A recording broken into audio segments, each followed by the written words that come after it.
Welcome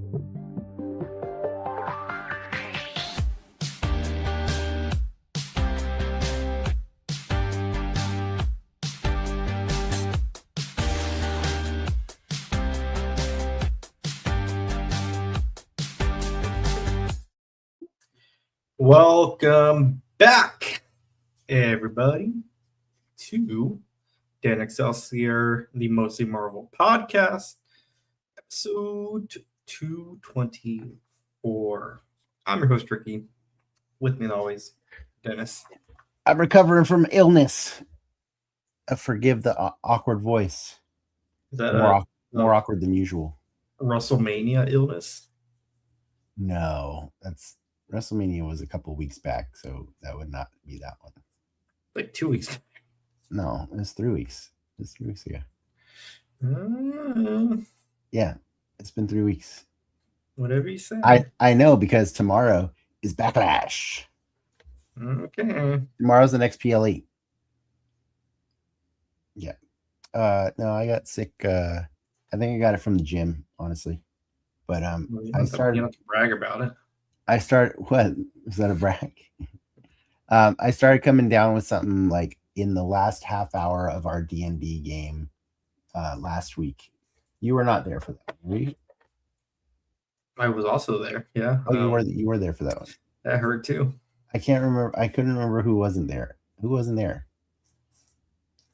Vince wasn't there, and then Travis and sorry. Well, anyways, in the last 20, 30 minutes of that game, I was like, oh no, what's going on here? I started feeling like a sore throat, and I slept horribly that night. The next day, I thought I was better, and then I went to work, and then when the work day was over, it just hit me. It hit me like a truck, and so I just have this amazing ability to just always get sick on the weekends. But like we were talking about a couple weeks ago, or maybe a week ago, actually, is Stick is the best time to binge. So I watched a lot of crap this week, but do you want to hear about all the crap I watched? I mean, you're bursting at the seams to tell me. I watched 28 Days Later, The Bone Temple. That movie made 28 years later. Money. Years later, I meant to say. 28 years later. It made zero money? Oh, that's a bummer. I actually kind of like that one better than I thought I would. It was pretty good. It was pretty good. I didn't like 28 Years Later because of the last 5 minutes of that movie. It was otherwise a beautiful movie, and then the last 5 minutes was spent setting up a sequel, and it was very upsetting. But now that I've seen that sequel, I was like, oh, the sequel's pretty good. It was pretty good. So you got one more in the chamber. Cool. I binged a show called Last One Laughing. I watched the UK version of it. Have you heard of that one? No. Oh, there's like a bunch of them on Prime. There's like Canada, US, Australia. But it's basically they just take 10 famous comedians from whatever region the show is in. They lock them in a nice room together for 6 hours, and they're not allowed to laugh. Whoever laughs gets eliminated from the contest until there's one left. It's pretty funny, man. It's pretty funny because sometimes they're trying to make each other laugh. Sometimes they can't help but make themselves laugh. And then they introduce other elements and shenanigans throughout the show to try and make them laugh. It's pretty funny. The British one was just hit in a special way because it's such a dry sense of humor and very it's unconventional, but like the one celebrity in the first season that I recognized was Richard Ayoade. Do you know him? He sounds familiar. Ayoade. He I believe he's the voice of Ahsoka's droid in the TV show, the Ahsoka show. David Tennant. Is that David Tennant? No, you're right. You're right. You're right. He's the voice of a different droid. I can't remember which droid he's the voice of. I could look it up. You're right. That's David Tennant. Who is he the voice of? That's awkward. Well, he's the voice of a droid. You know I'm right. I forgot about David Tennant. A droid, huh? He's also from IT Squad. Yeah, I know he is. You are correct. Craft, he is a droid. Oh, he's the voice of Two Boots from Maul. That's it's the current show that's on TV right now. He's more current than I remembered. Yeah, I thought he was from an older show, but he's actually from the literal Star Wars show that's on TV right now. Okay, that's over, isn't it? I think it did end. I'm not caught up on that one. There was a lot of things I could have binged, and I chose not to binge that one for the time being. What else did I watch? I watched Mortal Kombat, the first one, to get myself. Sorry, not the first. I mean the first one from the reboot, 2020. Yeah, the reboot from 2021 or whatever. I watched that to get hyped because I was very optimistic that I would feel better by the time the new one came out. I did watch Mortal Kombat 2 yesterday. I went and sat in the theater pretty early in the evening and watched it. I can honestly say that it is the best Mortal Kombat sequel that exists. Okay. Low bar, very low bar, but thankfully it is better than Mortal Kombat Annihilation. I think if you like the video games, there is a lot to love about that movie. It's most recent games are pretty well regarded. Yeah, see, that's the problem. Is the most recent games tell better stories than the movies. Yeah, and so that's a high bar to compare to, and so it's unfortunate that I'm super addicted to the most recent games because I did not feel like the movie was able to fulfill me on the story front in the same way that the games do. The action, the fighting, the choreography, the costumes, the character designs, all freaking awesome. I think that's not a good apples to apples though, because it took them like 10 fucking games to get a decent story on the board. Well, they've always had good lore, but they've had lore, but they didn't have a story. Yeah, that's fair, but they have that to work off of when they're making these movies. Yeah, so then you gotta. So they had bits of 10 games worth of lore. Well, no, they're mostly pulling for the new games for sure. The real trick I have is if you go back to the first Mortal Kombat movie, as cheesy as that movie is, that movie knows how to get you hyped for every fight that's going to happen in that movie. Yeah, you know what I mean? Yeah. Like they build up to fights really well. The problem with this new movie is they're trying to make amends for the last movie, so they address your issue, right? The hey, where's the freaking tournament, right? They address it in a very unceremonious way. Tournament just starts. That's typically how it happens, though. It just starts, and they no, it's not typically how it happens. Typically, there's a build up to it. Like people get to they get to talk shit to each other before they fight. They get to that was last movie. You get to have a nice techno music start playing. You know what I mean? All the things that get you hyped for the fight you're about to watch. This movie they just teleport into a arena. They look confused. They fight. It's over. Wash, rinse, repeat. That's what they do, and it lacks the appropriate build up for each of the fights. And the unfortunate, really sad part about the movie is, spoilers, they play the music in the credits. They play the song that we all have wanted to hear. They played it in the last movie too. There was they played a lame like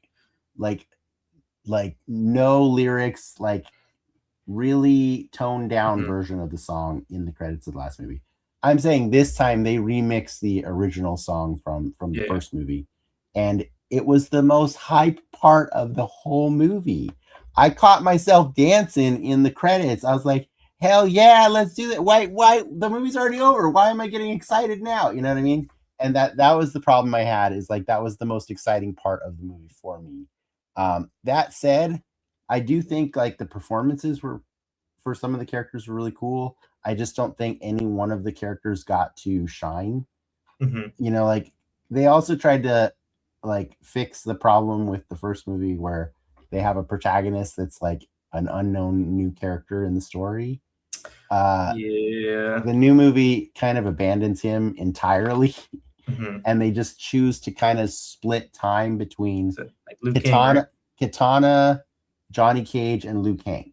Mhm. But no one of them gets enough time to really feel like they're the I'm fine with central that. character of the movie, and so it just kind of loses it.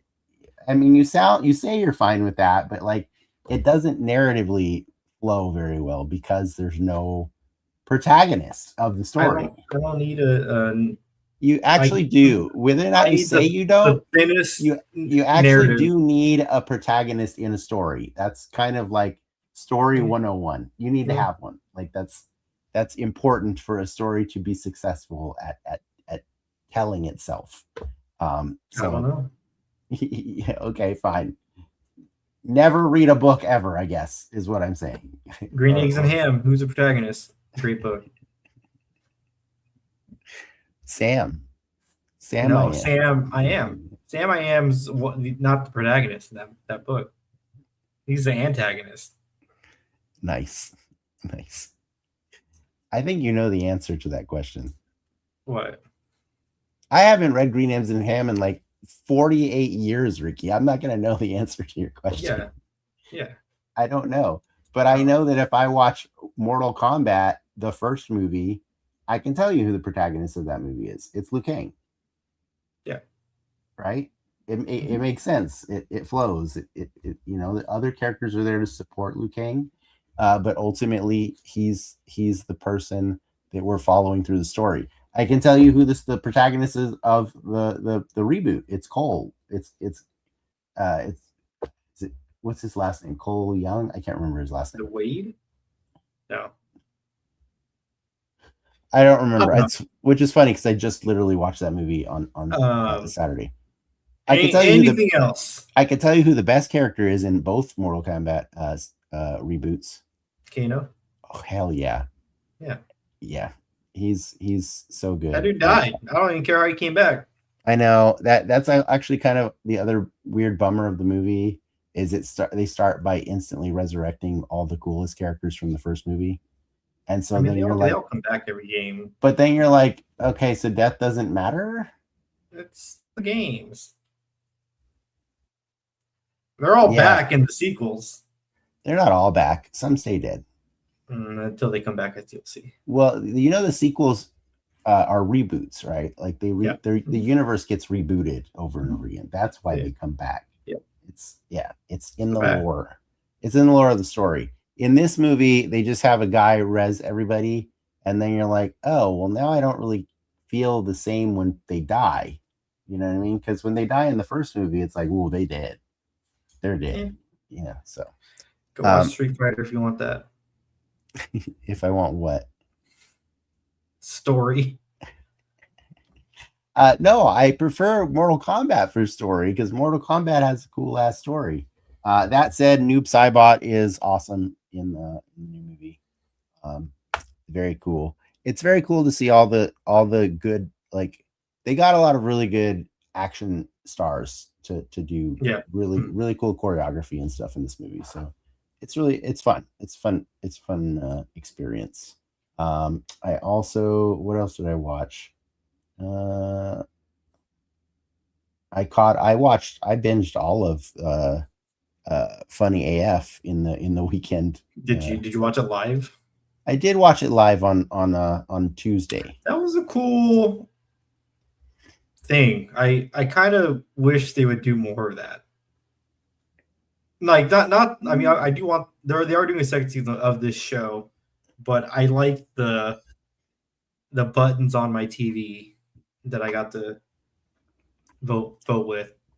I think that's cool. I think that's a cool avenue for like a streaming service to live in. But yes, funny if you liked it. Or did you like it, or what Yeah, are your thoughts? I did like it. I was actually, I think, 5 minutes off, so I didn't see the buttons on my. Okay. I started it a few minutes late, and I was kind of fast forwarding to catch up, but I don't. I think I was 5 minutes delayed. Yeah. Still, the live bits were interesting because like you got to kind of see people sit with some jokes rather than it being like an edited show. And it's like, oh, some people got funnier and some people got less funnier. Yeah. No, like I said, I texted you, like as it, I was probably 5 minutes late still, but I was like, wow, Ron Taylor won me over. Like he stole the show. Like Usama was the clear front runner the entire season, right? The entire season, but he seemed a little nervous live, on that last one. He laughed a lot at his own jokes, and I don't know, it's never a good look when the comedian's laughing at their own joke. You know what I mean?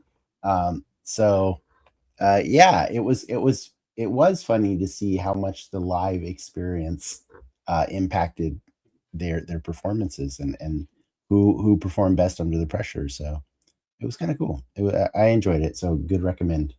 But yeah, there's a lot of TV, a lot of stuff I watched. I too watched all the funny F, and then subsequently am going to go see people on that show. It's funny because like again, a lot of the people that were in the early rounds we had seen like live and like very small venues. And I think do you remember Ray, the Asian guy from Let Me Down the Rust? Yeah. We saw Ray. I loved him when we saw him. That guy's funny. He's super But funny. when we saw him, it must have had been like, because he said he started comedy middle of last year. Oh wow. So we probably saw him like a month in, and it was like amazing. Like, so I'm now like on the hunt to go back to these venues and like, all right, see who's gonna be on next year's run, if any. But aside from that, I'm caught up on The Boys. Yeah, I was gonna ask you if you watched The Boys. I can't wait for that show to end, man. They're gonna do it in 40X. Are you serious? The last episode will be in 40X if you want to partake. I don't want all that violence in 40X. It's gonna be rough, dude. It's too no. There's a popcorn bucket. Oh God, I don't even want.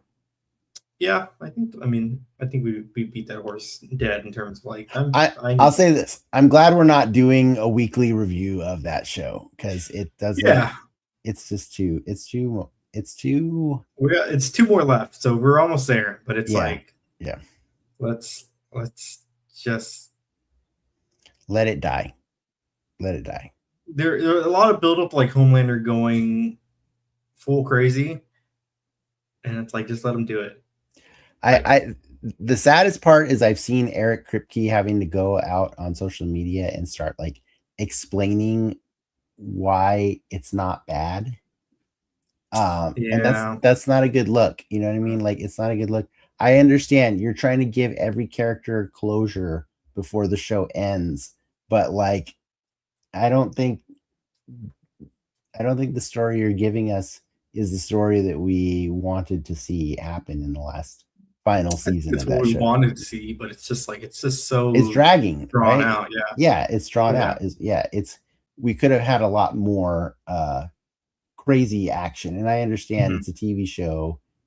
They don't have the budget for the action that we wanted. You know what I mean? But it just feels like it feels unsatisfying.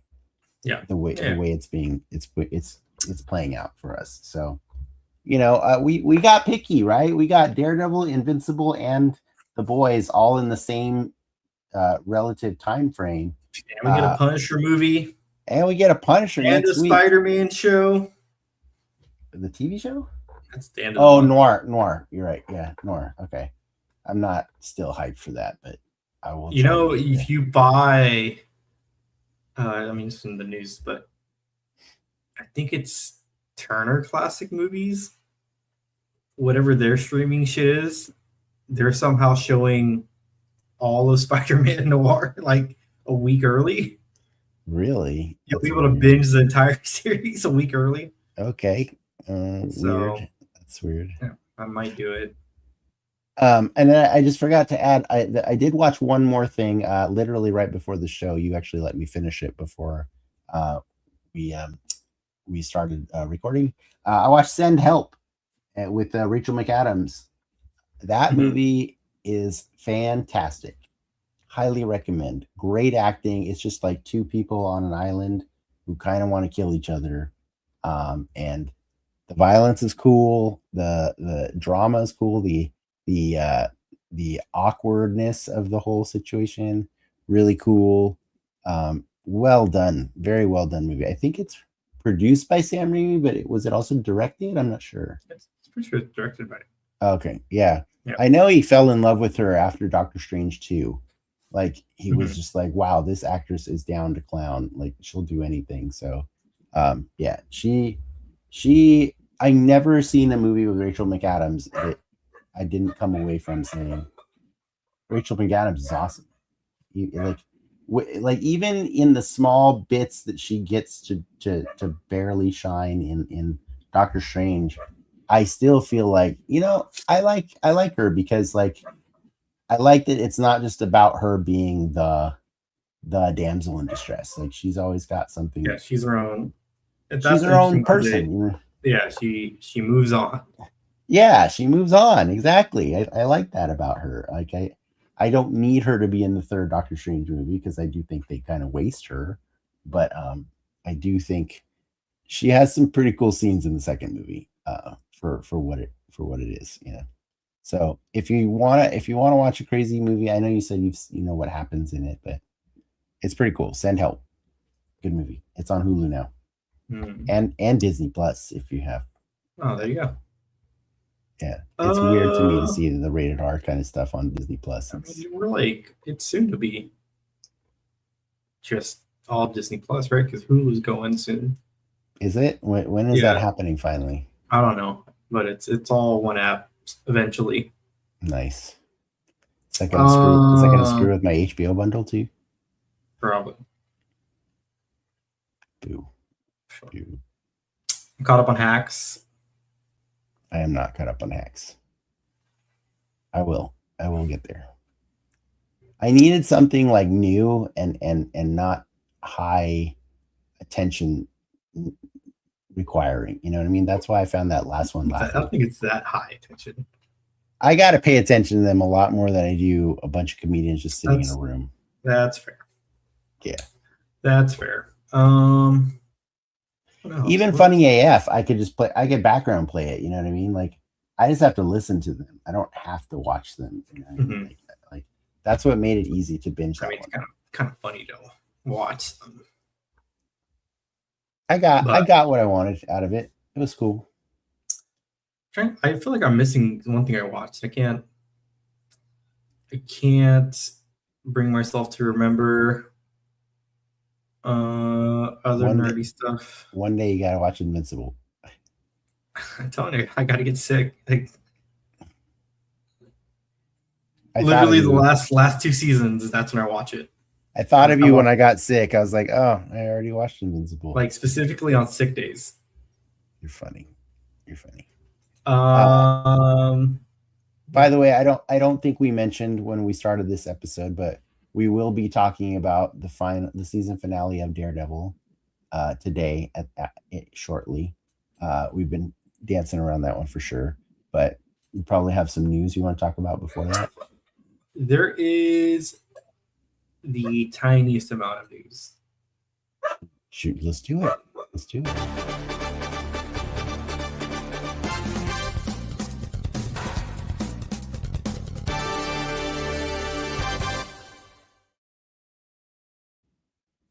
It is now the 10th anniversary of Captain America Civil War, coincidentally. the 20th anniversary of the comic run. So there's a lot of little nuggets coming out from that film. The more interesting thing is they're going back and I guess they're adding on to the Civil War story, kind of like one shots from different character perspectives. Not the MCU, but the comic book. Oh, the comic book. Okay, gotcha. Mm-hmm. Like a little one shot about Tony, one shot about Peter, Steve, kind of on their specific motivations to do what they're doing. Okay. What else? Comic-Con keeps creeping closer and closer up, right on the corner. Hasbro has confirmed that we will be getting not one, but 2 Marvel Legends themed San Diego Comic-Con exclusives this year. To quote, they will share sort of a similar theme and will be revealed sometime later this month. I feel like they've been doing 2 though, right? Generally, if they do 2, it's one MCU and one comic book.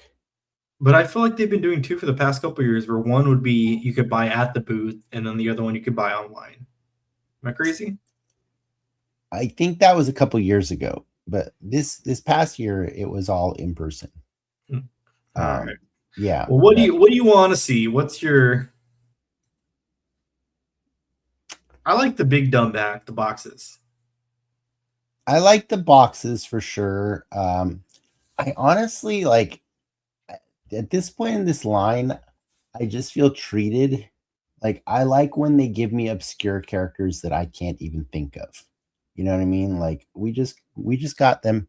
They just gave us a new tarantula like last year, and I think it's the first one technically in the line. And it's just like, please keep doing that. Keep giving me characters. The Hypno Hustler, you know what I mean? Like I know they won't do that kind of thing for a Comic-Con exclusive. Comic-Con exclusive will probably be some sort of like skin for a character that people can normally get. You know, I know last year it was the Rogue, right? The Savage Land. I think that was the only Comic-Con exclusive for Marvel Legends last year. But it was a big one, and it's still if you go and try to find that in the secondary market, I sold that day it came out. Dude, that thing is worth money. Like people still want to goon over those figures really hard. Did you see the Black Series Comic-Con?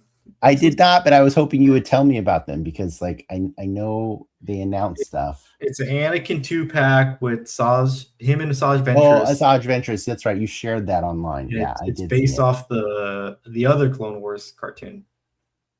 Oh, the original, the Gendy, they're not like stylized in that way, but the scene is from that cartoon. Oh, okay, all right, that's cool. So yeah, I do remember you sharing that, and I was like, okay, I get it. That's cool. You know, they have Clone Wars Anakin and Ahsoka in Fortnite this week. Also got Peggy Hill. They got Peggy, really? Yeah, they got all the moms: Peggy, Lois Griffin, and oh, did they get added today? Yeah, Linda Belcher. Oh, okay, gotcha. Because I didn't see that yesterday when I checked. Yeah, I'm gonna turn on Fortnite for the first time since Hank came out. Goodbye, Peggy. Me, Lindsay, and Clark are addicted to Star Wars Droid Tycoon. We've just been playing that all week long. But you know, I don't recommend it. I've dipped out. I've completely dipped out of Fortnite. Yeah, I know you have. I like to think it's because your social situation has changed a little bit, but that's a very big part of why I don't play that game. I know. So I don't blame you. I understand. I have not played Marathon since Clark got his injury. Because I own that game and I have not played it. I played the tutorial and I'm like, this sucks. It does, right? It does. Yeah. Is so much better. I got Saros. I like that more. What's Saros? Oh, the player game with Rokon Coley. Yeah. Yeah, it's cool. it's a good pedigree. Like the people who made like Dead Nation, Resogun, Returnal, a lot of really cool like shooter games or like bullet hell kind of games. So it's cool. It's fun. It's I was a little too sick to really geek out on it. Like when when you're sick, you can't really play like something very active, right? Or I don't know. Maybe that's a me thing. Like I can't if it requires like both hands really on the controller, like you know what I mean? I'm like, no, this is too much. Like I need something chill. Like that's why I've been playing Droid Tycoon on Fortnite because it's like really chill. It's just like here's my new droid. Go make money. Did you watch the exclusive clip of The Mandalorian and Grogu? No. Oh. I couldn't be less excited about that movie. I really couldn't. And that makes me sad. Will you watch it day one? I don't know, man. Are you going to watch it day one? I think I will. You have a lot invested. I have a lot invested in that. I know. Property. I know we both do. I understand that. I do, but I also feel like can't we just have the shows without feeling obligated to the movie? I don't know. The shows are the show is special to me, and I think that's like watching Ironheart, but not watching her when she shows back up. You know, not watching what? Like watching Ironheart or Hawkeye, and then not watching it when they come back. You know? No, I don't feel it's the same because when they come back, it's going to be like something cooler with lots of more Marvel characters that we care about. I don't like every Zeb. Yeah. I don't like every time Mando and Grogu makes the universe Mr. Kim. They make the universe smaller by connecting it to everything else. And I'm like, stop connecting it. Just be your own thing. That's why it was so wonderful when it was just its own thing. I liked when they started. I understand it's Dave Filoni, so he's gonna Dave Filoni. You know what I mean?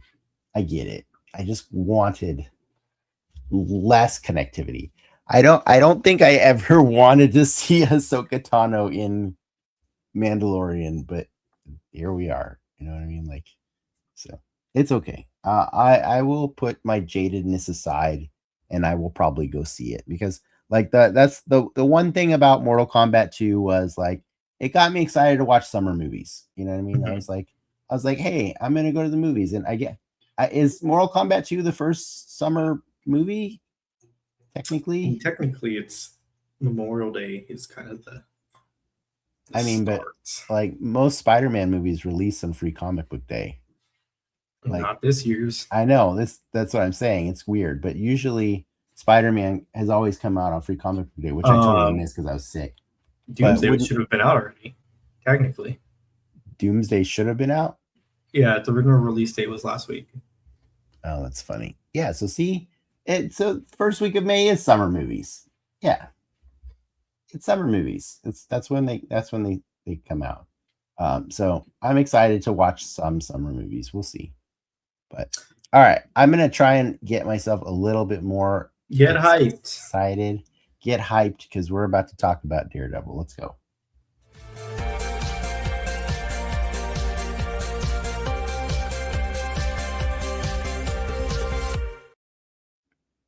Do you know where I'm going to go with this? No. Okay, cool. I just thought based on our conversation we had last week. Daredevil Season 2, Episode 8. Matt gets caught. Not really caught. He turns himself in. No, he completely confesses. Spoiler alert, guys. He completely confesses to being Daredevil. That is part of his master plan to get Wilson Fisk on the hook for all the crimes that he's committed with the Northern Star and everything outside of that, right? Like basically because he in the court room, they proved Daredevil was there And then the whole part is right. The last episode ends with the ship's captain or what, right? They play the video. Yeah. Or was it this episode? I can't remember. They played the video of the ship's captain saying Kingpin did all the shit, and Kingpin is Wilson Fisk, right? Yeah. And they say that's fine and good, but that man isn't here in the courtroom, so unless there's a witness to corroborate his story, it can't work, right? It doesn't amount to shit. And then Daredevil plays this coy game for a while. Sorry, Matt, of telling Kingpin, but you do agree Daredevil was there at the scene, right? And Daredevil is in this room today, and Kingpin's like, "Ooh, I'm kind of interested to see where you go with this." And I'm like, "Really? You shouldn't be. It's not good. It's not good." So we're simplifying this episode a lot, but basically Matt confesses to being Daredevil, and in a long-winded speech that I don't know if would actually hold up in any court of law, he ends up getting the whole case against Karen thrown out because the formation of the AVTF, every policy that Wilson Fisk has done under the guise of trying to protect the city from vigilantes, it's all been, a ploy, like to actually just run guns and let every single crime go unpunished in New York City. And next thing you know, there's a giant mob of people outside. They all got the memo, and they all dressed in red, and they all put on Daredevil masks, even though Matt just told everybody only that day. Well, they had them already. Yeah, they had that. Did it feel like the worst ripoff of V for Vendetta? Like did it not? Like it just felt like a shallow version of the V for Vendetta scene. Anyways, so they locked down the building because they find out, well, they had supposedly they were going to have a guy dressed up as Bullseye ready as an active shooter to take out Matt as soon as he came through the door. But the real Bullseye got tipped off. He showed up, killed the guy, and then he sat there waiting. So the second everybody was leaving the courtroom, when they realized that it was actually Dex on the sniper rifle, they locked down the building. Kingpin and Fisk and his crew went back into the courtroom to hole up. Matt and his people went upstairs to one of the offices, and they were trying to game plan what they're going to do. Next thing you know, the attorney general is offering a plea deal for Wilson. He can quit, leave New York, and exile, and just be exiled, and just be, let's just wash this thing, or wash our hands of this thing. He's not taking the deal. Matt decides he's got to go, like, convince him himself. And for some reason, the two of them start heading towards each other in a long sequence. And Wilson Fisk murders every single person that he sees along the way. That, to me, was the coolest part of this episode. And also the worst. And right? Okay. As I didn't want to force that into you, but you agree, right? Like, I'm happy. Look, they fucking did it. They gave Kingpin his Vader scene, right, where he just, it was absolutely, and I applaud them in this show to, like, whatever, for better or worse, this dude has super strength, right? And that is in line with the comics. So, like, sure, let's roll with it. And they don't. Yeah. They give him his Homelander moment where he's just, like, literally killing dozens of people. This is before he agrees to the plea deal. That's what I'm saying. So the plea deal's already been offered to him. Then he goes and murders an entire hallway of Daredevil protest people that just wanted to show up and be cool. Scores of people. Scores. People are running from him in the exact same way they ran from Vader in Rogue One, because they watched him pick up a dude and break his back on the corner of the wall. Like, it's so violent. It's crazy. It was truly an awesome thing to watch. And then that entire scene culminates with he and Matt standing face to face and Matt convincing him to take the plea deal. Well, Matt protecting him again from protecting him from like he needs protection, by the way. Like, he needs protection. He just killed all those people. But my thing is, wait a second. So the plea deal is still on the table, even though he just committed, I don't know, at least 15 murders. At least 15, right? Do the circumstances not change? Like, can you believe that he was not put in jail with Matt at the end of that episode? I think it's a tale of two sides, right? Season 1, we got some very great courtroom scenes. Not a lot of fucking Daredevil in that show. And this season, all Daredevil and one bad courtroom scene. And one bad courtroom scene. Look, I as much as like they picked a lane, they stayed in it. They made a bold choice. They made bold choices. F everything that contradicts this or whatever. This is where we're going to go. And they're very clearly banking on the fact that you nerds are going to watch it, right? Because now, look, what else do we get at the end of this? We get a Luke Cage. We get kind of more of a rally. We know an Iron Fist is coming back. We obviously know Jessica Jones is coming back. Like, I don't need selling on a season 3, right? I kind of the beef with the weirdness with everyone showing up at the courtroom in the mask. I mean, to me, that's kind of a bigger diss on Spider-Man. It's a super diss on Spider-Man, like, because at this point, like, now it doesn't make sense that no other superheroes showed up. Yeah, that was crazy. That mob scene would have been better, like a better nod had a few people. Yeah, dude. Had a few people been wearing not even Spider-Man. Show me someone in the Luke Cage hoodie. Show me someone with the Iron Fist mask. You would think the Thunderbolts would have shown up for this one. Sorry, yeah. the new Avengers is what I mean. Show me someone. We got the White Tiger finally, and she did one White Tiger thing by running on a wall for like a half second. Yeah. She did her job. You know, I would have loved in that mob scene to have everyone's vigilante represented there. Yeah, like that would have been more real, because like the anti-vigilante task force is just like the anti-Daredevil. They've just decided that Daredevil's the only vigilante. Mm-hmm. You know what I mean? Like I feel you.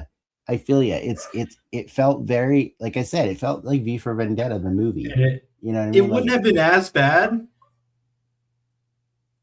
Like Daredevil's on the top of he's upper echelon superhero. Yeah, but he ain't no Spider-Man. And no, here's my thing that I want to put out there, because I know we sound salty about this. This has a 9.5 out of 10 on IMDb right now. This episode's been out for a few days. We had to record this show later in the week because I was still feeling kind of sick on Tuesday, and we also wanted to watch the finale of Funny AF and stuff. You know, so there's circumstances that kept us from reviewing this the day of, like we normally have. But I am surprised that this is like, I'm not fully surprised. I'm partially surprised that this has such a high rating, considering the really stupid things that happened at the end of this episode. Like, it was so offensive to me, like the whole plea deal, and just like don't get me wrong, I love watching Kingpin murder people. I don't like seeing that he's just chilling on a deserted island at the end of the episode as a result of murdering people. That doesn't track. That doesn't connect. The dots don't flow, right? I like seeing Luke Cage But I Mhm. also hate the idea of Matt just confessing to being Daredevil, because I talked to you about this last week, right? We talked about the fact that the lore of Daredevil is he's like the one guy who never, ever confesses to being that character, at least in all the books I've ever read. I'm sure someone can find a comic book that disputes that, because there's no such thing as never in the comic book universe. But as long as I've ever read Daredevil, or even watched the Netflix shows and stuff like that, the idea has always been, uh, Matt, if you get found out, this jeopardizes every court case you've ever tried, Mhm. especially the ones where Daredevil interfered and like roughed up somebody in order to get them to plead innocent, or stand on the witness trial or whatever, anything like that. Anytime Daredevil's ever been involved in the court case, that's uh It that's goes to shit. Like it's not a yeah, they get to revisit the entire case and retry it because of that. And so I thought, like I said last week, if he ever, because I could tell that they were gearing up towards this, right? When he told Karen last week, "Oh, I'm ready to cross the line, but it's not the line that you think," right? Like it's not the line that she wants him to, which is kill Fisk, right? I knew what the line was that he wanted to cross, and I was hoping that they had a well-written way of executing that. But Mhm. instead, he just completely shat on the legacy of uh as of Nelson and Murdoch. Like everything that Foggy and Matt did is potentially up for grabs, or bad writing. Yeah. And I think that's the thing. That's the thing. The reason why it's at 9.5 out of 10 is because I think most people right now are choosing to believe that season 3 will right the wrongs of this I episode. think you have to, right? You got look, we have Oops. two potentially one sorry, two potentially three pieces of content that are directly related to this down the pipe. Daredevil next week, maybe Spider-Man, and obviously season 3 is next year. Um, that looks to be doing some interesting things with characters that we love. So like I don't think you can be mad about or I can see how people are content with what they got here. But it to your point, the line that they cross is a pretty serious one if you think about it, right? Yeah, it's super So serious. I brought up in our chat like this only really for me makes sense. Like bring back She-Hulk, make him her lawyer, or make her him her lawyer, make Make her her his lawyer. his lawyer because she is the vigilante lawyer, right? And I'd be fine if she doesn't turn to She-Hulk, right? But if we're gonna play with these all the toys in the toy chest, let's do it. Let's But do it. I think the other problem with this story too is, regardless of whether or not it has any impact on Matt's old cases, right? Mhm. Um, he can't be a lawyer anymore. Yeah, He can't, right? That dude's in prison. unless end of season 3, you gotta take a visit to old Doctor Strange. I know, right? Seriously. Um, that's where I'm at. Like, I just feel like the only way out of this is a retcon. And Mhm. I don't like when we paint ourselves into a corner that requires a retcon. And I'm happy for everybody that thought that he zigged when he should have zagged, or when everyone thought he was going to zag. I think it's really cool that people are like impressed by this bold move that Matt Murdock made. But for me, like, ultimately the comic book nerd in me caught up, Mhm.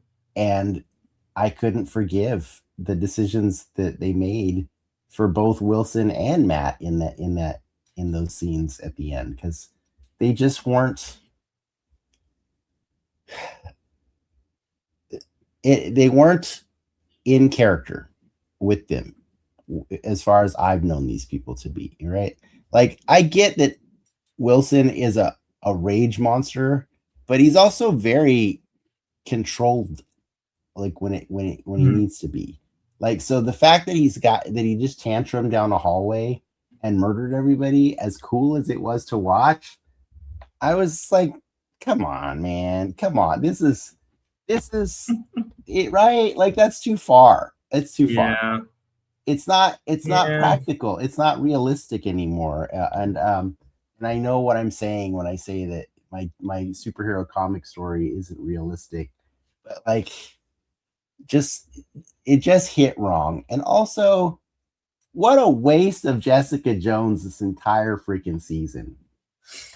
She got smacked in the last episode. Just barely.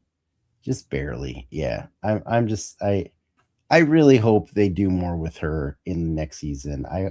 I hope that Iron Fist gets to go out there and be Daredevil, to confuse everybody, you know, like to cause, like, that's the obvious thing you do, because like there's two people that are, you know, like famous for impersonating Daredevil when he needs the help, and I know the other one they're not going to use because it's Spider-Man. Mm-hmm. That's never. Then they're never going to do that in the Spider-Man movie. Maybe they could. Yeah. The other win I think this show got, though, we got a bullseye. Got a bullseye working for the government the bullseye working for the CIA in a sketchy capacity. Right. He shows up to Matthew Lillard, right, at the end of the. They're on a plane together. Yeah, they're on a plane together, right? Yeah. That's right. Yeah. I was kind of weirded out that Matthew Lillard didn't get murdered this season, but fine, whatever. It's cool. I will say Dex was probably one of my favorite characters of this whole season. Mm-hmm. And props to them for pulling off a season that ended on a 9.5 without ever using Frank Castle. Yeah.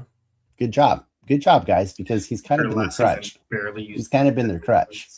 You know what I mean? He made that last season. He made that. He's only in it for 2 episodes. Oh, but his impact has lasted throughout. Yeah. You know what I mean? Like, you see, there's a one-off episode of The Bear with him. No, but I mean, he's been in multiple episodes of The Bear, right? Yeah, but there's a one-off that came out like last week. Oh, okay. That's cool. Yeah. I'm happy with like as much as we dunk on. I'm happy. I'm for better for worse. I think this is quality Daredevil. Right? We're not litigating. It's of a quality. We're not litigating. We're litigating from pretty. I think you could be perceived as like very nitpicky things, but we got a Daredevil show. I think the last 5 minutes of that episode are absolute trash. That's where I am. Like, did I enjoy everything else? Mm-hmm. I did. It's my age, like Rogue One, right? Like where everyone dunked on that movie, but that Vader scene was kind of cool. Who dunked on Rogue One? Rogue One was awesome when it came out. A lot of people dunked on Rogue One, but anyways, look, we got Daredevil next week, or we got Punisher next week. We on do. Tuesday. I'm pretty damn excited about that, honestly. I'm excited about Punisher. I think that's going to be cool. I am excited that like one half of my predictions came true, right? I did say I think this season ends with Matt and Wilson in prison. You got that half right. I got half right. I'm really weirded out that Wilson Fisk is not in prison. But maybe they just didn't want to do it because they've already done it before, right? Like that's the second season of the Netflix show is Wilson in prison. So maybe they just didn't feel like rehashing, right? Like treading over the same thing again. From what I've heard, a lot of characters in the show, actors in the show got to be surprised this week and last week too, because they filmed multiple versions of different scenes. So like Daniel didn't know until they called him and told him his character died. Yeah. Because he filmed versions of that, and he didn't film a version where he got shot to death. They CG'd that shit into the show. There's a or kind of related. When BB's in Ben's office at her new job, with Ellison, yeah. There's a hint at oh shit, I totally forgot it. The company who made Deathlock in Agents of Shield. Oh, really? Yeah, it's not Cyberdyne. It's Psy something. Oh, you're close. I almost, yeah. But there's one of the headlines is about that company. That's funny. That's funny. Agents of Shield, bring it back. Let's go. Well, I think we said our pieces about Daredevil. We did. Again, spoiler riches, we're getting another embarrassment of riches for sure. Yeah, I will say, even though The Boys has not ended yet, I can confidently say that of the 3 shows, Invincible won this year. Invincible won. Wow, no hope for Spider Noir, huh? No, but that wasn't running at the same time, is what I meant. Yeah. Yeah, Invincible is the clear winner by far. Like that, I highly recommend you go watch that one when you get a chance. That was the most rewarding experience for any of these 3 shows so far. I will watch Spider-Man Noir with you every week, or however you want to do it. I did not say I wanted to do that. Oh, okay. I just feel like you've been pushing that one. You've been pushing that one for a while, so I'm just saying I'm down to do it if you want to do that. But I am happy that Daredevil is over. I am happy that the writers have a chance to listen to everybody's reactions to this season and hopefully adjust. Hopefully, maybe the trajectory for season 3 is already in a good place. But my fingers are crossed, because I would love for them to not shit the bed on something as amazing as Charlie Cox as Daredevil and Vincent D'Onofrio as Wilson Fisk. So good luck, everybody, to that one, to you guys. Yeah. Well, on that note, I think we wrap it up there. All right. Until then, Punisher next week. True Believers, Punisher on Tuesday.